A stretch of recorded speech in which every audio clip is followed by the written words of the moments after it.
Lord, ibigay mo po sa akin ang dapat kong gawin sa araw na ito.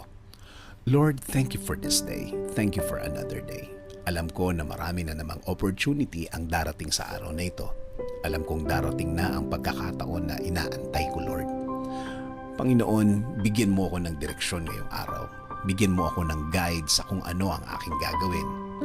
Lalo na sa mga problema na dumating sa aking buhay ngayon, na may mga pagkakataon na nalilito na din ako, Lord. Ibigay mo po sa way ko ang mga sagot at solusyon sa mga dalahin ko ngayon, Panginoon. Ilayo mo po ako sa mga pagkakataon at mga tao na naglalayo sa akin sa sagot ninyo sa aking mga problema, Lord. Ilagay niyo po ang mga tamang impluensya sa aking araw-araw, Lord. Mga tamang tao na mag-i-inspire sa akin.